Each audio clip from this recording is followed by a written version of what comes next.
Hello বন্ধুরা, কেমন আছো? আশা করি সবাই ভালো আছো। কাল জামাই ষষ্ঠী, সবাই যাবে জামাই ষষ্ঠীতে, ভালো থাকারই কথা। আর এই রাত 11টার সময় ব্লগে আসলাম একটাই কারণ, আজ সারাদিন একটুকু বৌমনির সাথে আমি আড্ডা মারিনি। আর বৌমনির সাথে আড্ডা না মারলে পেটের ভাত হজম হয় না আমার। তাই রাতে খাওয়া দাওয়া করে আসার পরেও বৌমনির সাথে আমার আড্ডা মারতেই হবে, মাস্ট এটা।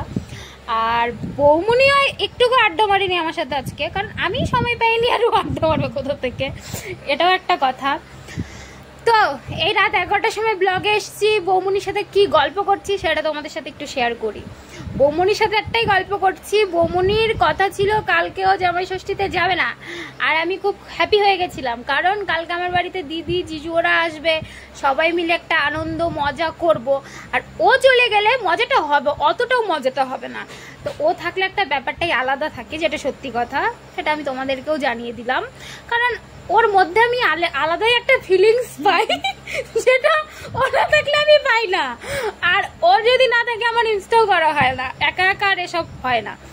তো দেখো, ওকে বোঝাচ্ছি তো যেতে হবে না, ওদের যাওয়ার কথা কোনো প্ল্যানই ছিল না। তারপরে এতবার করে বোঝাচ্ছি, এখন নাকি ওদের প্ল্যান হচ্ছে যাবে। তো বারবার বলছি যাস না, থেকে যা, খুব আনন্দ হবে কালকে। কিন্তু ও যে কি করবে দেখো না, আবার বলছে যে পা ধরে নাকি ওর ক্ষমা চাইতে লাগবে। গাইস দেখো তো, গাইস তোমরাও বলো, আমারও তো বাবার বাড়ি, আমারও তো যাইছি, প্রত্যেকবারই যায়। এবার না একটু বাদ দিল, সামনের বার আবার যাবে। কোনো প্রবলেম আছে বলো? কোনো প্রবলেম নেই। তারপরেও দেখো বুঝতেই পারছে না, কি বলবো বলো গাইস?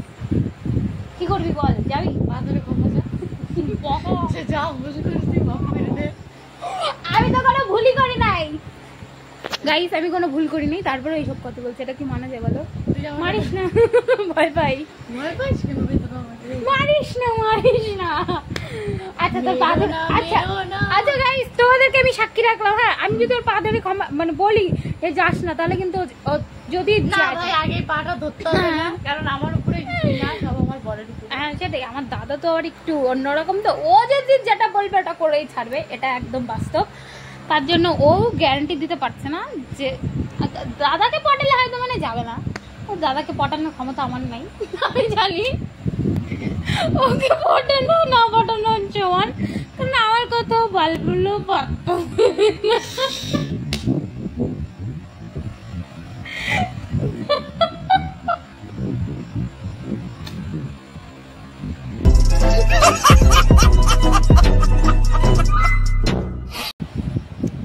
দেখো এখন যদি যায় সেটা আমার আর কিছু করার থাকবে না, ওদেরও তো ইচ্ছে করে যাওয়ার জন্য। যতই হোক জামাই ষষ্ঠীতে সব জামাইরাই চাই একটু শ্বশুর বাড়ি গিয়ে আনন্দ করতে।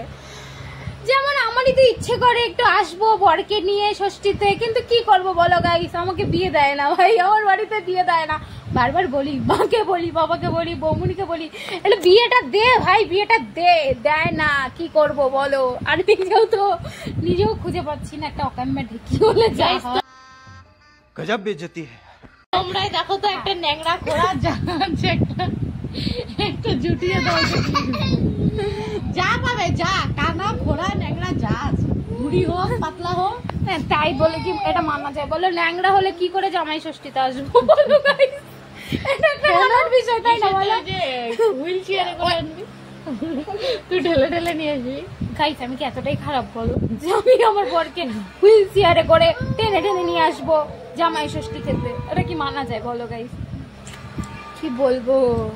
ঠিক আছে, আশা করা যাক, মেয়ে হয়ে জন্ম নিয়েছি, একদিন তো জামাই ষষ্ঠী খেতে আসবোই, আমি এটা শিওর। তোকে কেউ বিয়ে করে নাকি সেটা তো আগে দেয়, জামাই ভাড়া নে ভাড়া। হ্যাঁ ঠিক, কেউ যদি জামাই ভাড়া আসতে চাও আসতে পারো, কিন্তু আমি নিয়ে নিব, সিঙ্গেল আছি। চলো গাইস, আজকের ভিডিওটা এই অবধি। ভালো লাগলে লাইক কমেন্ট শেয়ার করবে অবশ্যই। কালকে আরো ভালো ভালো ভিডিও আসবে, সেটা দেখার জন্য চ্যানেলটিকে সাবস্ক্রাইব করে রেখো, না হলে কিন্তু দেখতে পারবে না। কালকে আরো মজাদার ভিডিও আসছে। চলো গাইস, টাটা। বৌমনি একটু এন্ট্রি নে গাইস, কালকের ভিডিওগুলো মিস করো না। যদি বাবার বাড়ি যাই তাও ভিডিও করবো, শ্বশুর বাড়িতে থাকলে তাও ভিডিও করবো, অবশ্যই সব হবে। চলো গাইস, টাটা, গুড নাইট। অনেক রাত হয়ে গেছে, 11:30 বেজে গেল মনে হয়, 12টা বাজতে চললো। চলো টাটা, সবাই ঘুমাও, আমিও ঘুমাই, কালকের জন্য আবার রেডি হতে হবে। চলো টাটা।